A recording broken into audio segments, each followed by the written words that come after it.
Welcome into this week's edition of Talk with the Town on location. I'm Tim Foster, and we're with Courtney Happ, Animal Science Program Coordinator with Cleveland Community College, and we've got a lot of neat interviews lined up for today's show, Courtney. And talk a little bit about what this day is here at the Cooperative Extension. Yeah, so thanks for having me here.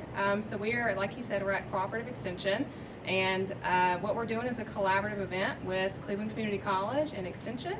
And the college raised meat bird chicks from when they were in eggs. We incubated them for 3 weeks. And we can hear them. Yes, so you can hear some in the background. We've got some live activity out here. But yeah, we incubated those eggs for 3 weeks, hatched the chicks, and we've been caring for those chicks for the last 8 weeks. So meat birds, usually we want to raise them for about 7 to 9 weeks of age. That's the time that they're raised in the commercial industry, and we're trying to mimic that so we can give students a hands-on experience learning how that type of industry works in the classroom. So it's going to be neat during the show. We're going to have Philip Renshaw, who's here today. We're going to have Greg Trawick. We're going to even have some of your students that are right in the curriculum that have been a part of it for several semesters. So that is really neat, and you're hoping to continue to have this as an annual event starting year one this year. Is that right, Courtney? That's right, yeah. So we're using this as an educational demonstration for both of our students, well, both our students and local producers in the county and surrounding counties. We have what's called a mobile processing unit, and that teaches those who are interested in processing meat birds on their own farm how to do that. It comes with the proper equipment and everything that's needed. So this is an educational demonstration using the birds that we've raised for the last 8 to 11 weeks. And one last question, talk about the animal science curriculum. Obviously, I've seen you grow it because our offices are fairly close together there at the college, and I've seen a lot of growth. I know you're excited about where it's headed as we head into 2025. Talk a little bit about that, Courtney. Absolutely, yes. So our program is growing, and that's great news as always. We're hoping to continue to grow. So we have it's applied animal science technology, and it's a very hands-on type of curriculum. So students that are interested in learning about animals, pursuing a career in animal science, maybe transferring to a four-year university to study animal science, any of those types of things, that's a great fit for our program. So like I said, it's a lot of hands-on learning opportunities. We focus more so on livestock animals and poultry, but there are opportunities for students to learn about other types of animals, companion animals, exotic animals, just kind of depending on what their interest is. Well, thanks for letting us be here today and do a whole segment on Talk of the Town. And Courtney, we're excited about your program. So thanks for being here, kicking off today's show with us. Well, thank you for having me, and thank you all for coming out. Hey, let's go to Philip Renshaw, our interview with him right now. And great to have be on location today at the North Carolina Cooperative Extension for a special event today. And hey, I've got Philip Crenshaw with me, and Philip's going to talk about his title and a little bit about this day. And Philip, welcome to the show today. Hey, thank you very much. I'm here just to make sure that the poultry products that are actually produced here are, in the end, wholesome, safe to eat, properly labeled, and meet all regulatory requirements. So that's my main focus here, and we have a few other folks that are around also to make sure everything is done properly as well. Talk a little bit about your job and what you do as it relates to that. Maybe get a little bit more specific with our viewers about what that entails as far as your job on a daily basis.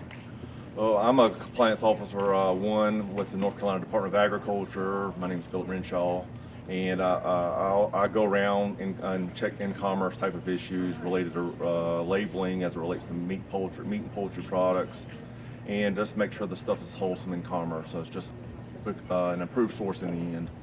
Yeah, and of course that's very, very important for the consumer. Talk about how that affects the consumer, the importance of that to the consumer, Philip. This basically, we just need to make sure it's safe to eat, so the consumer doesn't have any kind of outbreak or illness in the end. So we have to keep in mind that people have anything from allergen products that they're concerned with, and Right. and other things like immunosuppressed type of people out there. So we have to just make sure that the bacteria level on a lot of these products are kept to a minimum whenever it's processed and it becomes a finished product. How long have you been doing this, Philip, in your current role? My current role is approximately, I think, about 11 years. Wow. So yeah.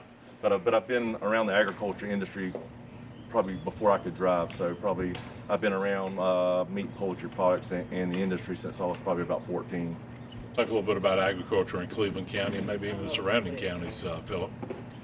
Well, right now I run to a lot of farms right now. Yeah. From all the way from I've gone as far east as Anson County and, Okay. and towards Rutherford County, but it seems like a lot of farmers right now are really helping out the people in the mountains with storm damage Yeah. and things like that. From Hurricane Helene, right? That's correct. They're being very selfless right now, using their own equipment and gas money and time to donate and traffic a lot of goods that way to help people that need their farms also kind of put back up to par and keep their fences up.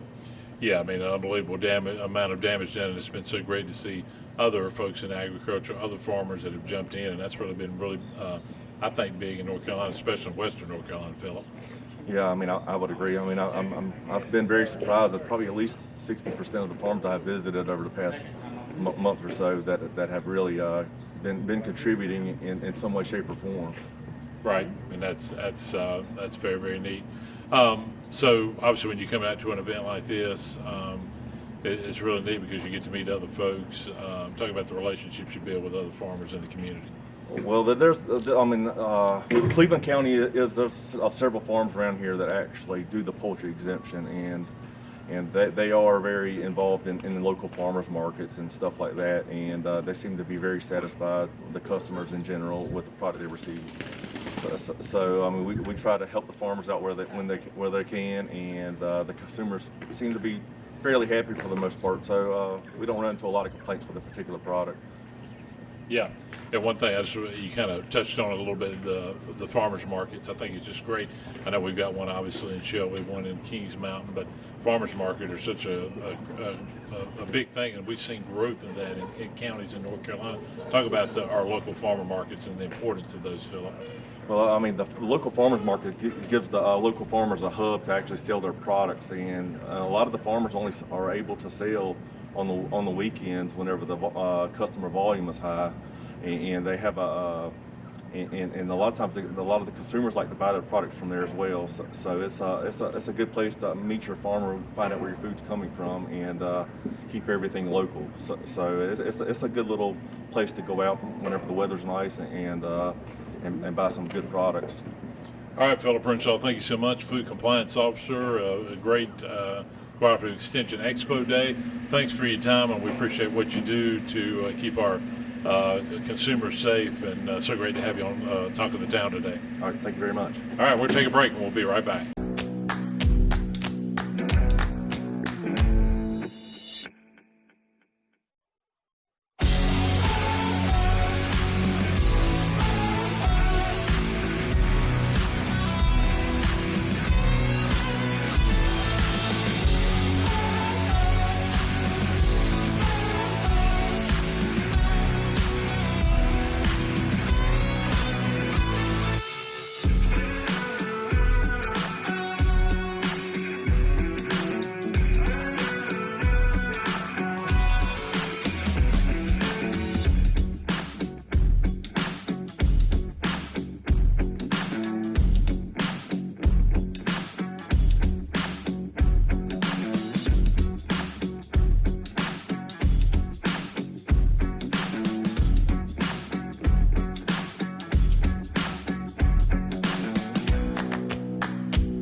Hi, I'm Shara Miller, the host of Artworks.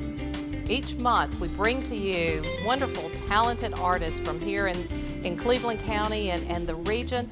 We have artists, we have potters, we have painters, we have musicians, we have actors. We just have wonderful artists that come to you and tell you about all that they're doing, their creativity, what inspires them. Join me here on Artworks each month on C19. You can also watch us online at c19.tv.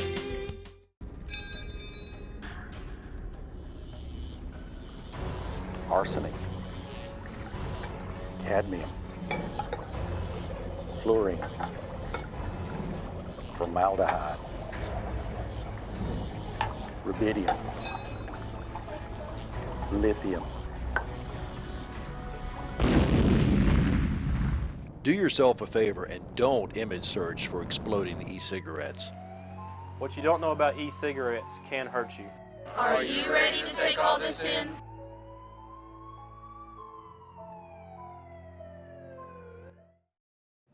All right, welcome back to Talk of the Town right here on C19. Great to be a part of this Cooperative Extension Expo today. And we've got students with me that are part of the Applied Animal Science Technology program at Cleveland Community College. And we're just going to go around and talk a little bit about what classes are like. And first of all, we'll start with you. Tell me your name. Morgan Spears. All right, Morgan, talk a little bit about your classes. Tell me how long you've been in the program. First of all, how long have you been in the program? This is my second year, so I'll finish out in May. All right, so you'll finish out in May. So talk a little bit about what it's like to be a student in the Applied Animal Science program here at Cleveland Community College. I actually really like it. There's a bunch of field trip opportunities, and it's really hands-on, and we go to different farms and get to work with different animals and have different simulators and everything in class. So it's really good learning experience. Yeah, that's awesome. What are you thinking about career-wise in this? What area specifically are you looking at? The next step is vet tech school, and I'm going to be large animals for cattle and horses. Well, that's awesome. All right, good deal. All right, tell me your name. It's Ansley Baumgardner. Hey, Ansley. Thanks for being on the show today. Talk a little bit about your classes, your experience within the animal science program here at Cleveland Community College. Well, this is my second year too. I'll finish out in the fall, and with Morgan, the field trips are definitely the best part. Yeah, and I've heard about some of these field trips. Tell me Yes, some of the locations you guys have gone on some of your field trips. I think Bees Branch Farm was my favorite because there's a lot of cattle there. I love cows. Yeah. Yeah. So what are you thinking about career-wise maybe in this field in the future? I want to be a large animal vet, cows and horses. Cows and horses. Yep. Awesome. All right, your name? Dominique Medina. Okay, Dominique, talk to me a little bit. So you've been on the field trips and you've taken the classes. Talk about, there's a classroom element as well. Can you talk a little bit to our viewers or about that to our viewers on the classroom element? A lot of our classroom work time consists of using the simulators, still trying to incorporate that hands-on while also, including the obvious paperwork side. But it's fun. It's not typical class work because a lot of it is group activity, a lot of it's group project. And a lot of the times, because we get to collaborate a lot, it doesn't feel so secluded. You get to, interact with it. And it's really, really fun. Yeah, that's very, very neat. So talk about what's, and I know right behind us that we're going to see some footage of some of the chickens. Now, I got to see those chickens, just right after they were born. So let's talk about the chickens, and you guys have been a part of that as well. What's that experience been like? It's been an experience for sure. For sure. Honestly, it's not been too bad. Chickens tend to be fairly easier than most livestock, so Sure. I mean, cleaning out the pen is not that fun, but Yeah, that's a little bit of work, right? Yes. What are you thinking about career-wise in this field? I want to go into animal-assisted therapy using livestock. Okay, very, very awesome. And last but not least, tell us your name. Morgan Rizzo. Okay, Morgan, talk a little bit about, so we've heard the ladies talk about, obviously, the field trips, the work that's involved, the classroom work as well. What's some of your favorite aspects of being within this animal science curriculum? So I would say definitely the field trips as well, because I've actually had the opportunity to go work at one of our farms from one of the field trips, which has been a really enjoyable time, as well as with being in class, because the classes, like Dominique said, are fun and enjoyable because you're doing all this stuff on hand stuff, and it's actually really enjoyable. Yeah. So are you more of a hands-on person? Do you like the hands-on aspect? Yes, it makes I can't speak. No, yes, you're it fine. makes me learn better. It helps me learn and stuff. So yes. Yeah, and I guess this question is for any of you four ladies. Pets, has this been something you've really enjoyed since you were young? For any of you? I've wanted to be a vet since I was 3 years old. So, Really? Yes. Yeah. So you've had a passion for it since that Yeah, point. my mom bought me a little vet kit when I was 3, and ever since then, that's what I wanted to do. So. Yeah. Anybody else on that? I grew up on a farm. We have black Angus cows, and so I knew I always wanted to go something into that. So Yeah. I'm doing a work study for that. Yeah, absolutely. So this has kind of been a lifelong, goal to get to be in this area. All right, ladies, thank you so much for being a part of our Talk of the Town today and talking a little bit more about the curriculum. We'll take a break and we'll be right back. Hi, I'm Nikki Bliss Carroll, your host for Cleveland Connections, the show that explores what's happening at Cleveland Community College. Join us as we sit down with members of faculty and staff to discuss programs of study, upcoming events, and other exciting campus news. We'll have a new show for you each month on C19 TV, or you can stream us online at c19.tv. Tune in and connect with Cleveland Community College on Cleveland Connections.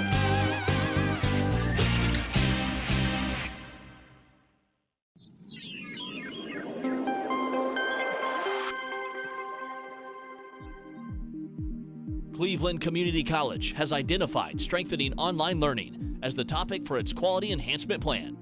We're calling it SOUL. SOUL's 5-year implementation plan is focused on continuous improvement of online courses and promoting student success. We're excited for you to take this journey with us.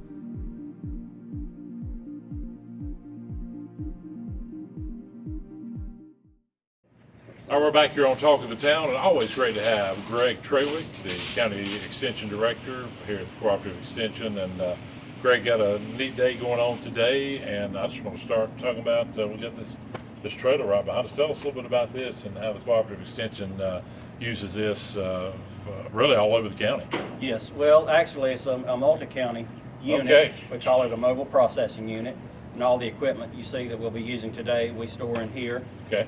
It's housed in Rutherford County, and it's available for rent if people need to use it. So it is available for rent for folks, and it's not just for you guys, so people can rent it out. Yeah, if it's processing time, they don't need to buy a lot of equipment of their own. They can simply rent this and use it and take it back.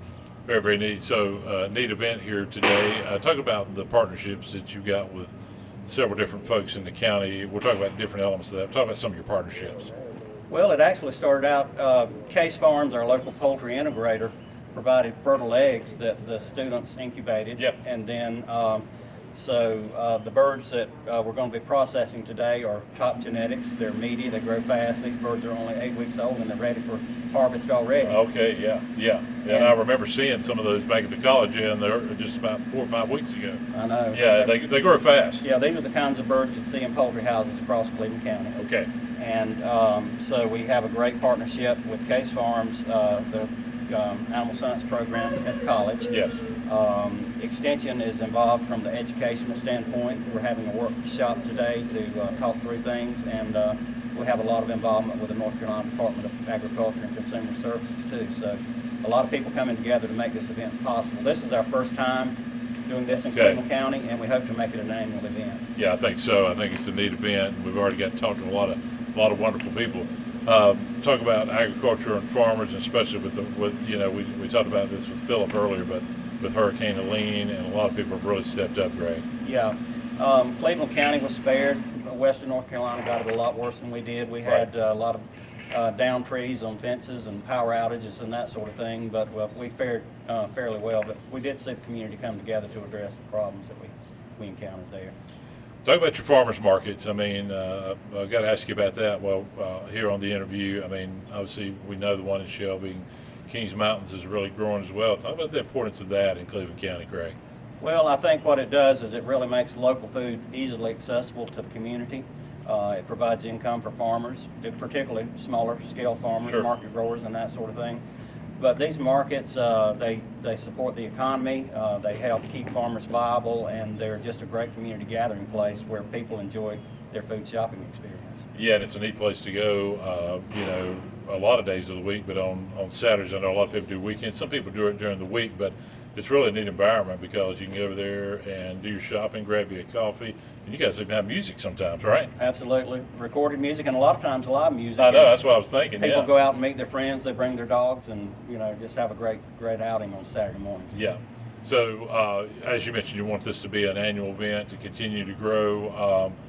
that's really great for the community, I think, Greg. Yeah, one of the students talked about the importance of hands-on learning. Yeah. And this is the kind of skill that new and aspiring farmers or folks who are wanting to get into the poultry business, they need to actually do it to learn how.